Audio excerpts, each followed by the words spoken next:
నమస్తే అండి. ఈరోజు వీడియోలో ఎంతటి కఠినమైన అప్పులున్నా సరే వెంటనే అంటే ఒక 3 రోజుల్లోనే తీర్చుకోగలిగే శక్తివంతమైన ఒక పరిహారం గురించి తెలుసుకుందామండి. ఈ పరిహారం అండి చేసిన తర్వాత నిజంగా ఎంతోమందికి మేలు జరిగింది. అంటే అప్పులు ఇంకా కూడా తీరలేదు అన్న వాళ్ళు అస్సలు లేనే లేరండి. ఈ పరిహారంలో ఒక శక్తివంతమైన మంత్రాన్ని కూడా తెలియజేస్తాను.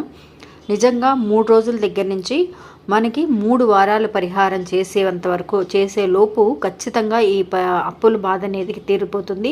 ఎన్ని లక్షలున్నా కోట్లున్నా కూడా తీరడం అనేది ఖాయమండి. ఇంకా పరిహారం ఏంటి అనంటే, ఇప్పుడు మనకి కార్తీక నెల జరుగుతుందండి. ఈ కార్తీక నెలలో వచ్చి ఒక మంగళవారం నాడు మీరు శివాలయానికి వెళ్ళి ఒక 9 ప్రదక్షిణాలు చేస్తూ ఆయనకి సంబంధించిన శక్తివంతమైన ఒక మంత్రం ఉందండి. ఈ మంత్రాన్ని మీరు 27 సార్ల దగ్గర నుంచి ఎన్నిసార్లైనా సరే ప్రదక్షిణాలు చేసి కంప్లీట్ అయ్యేలోపు అనుకోవచ్చండి. ఇంకా మంత్రం ఏంటి అంటే, ఓం రుణముక్తేశ్వర మహాదేవ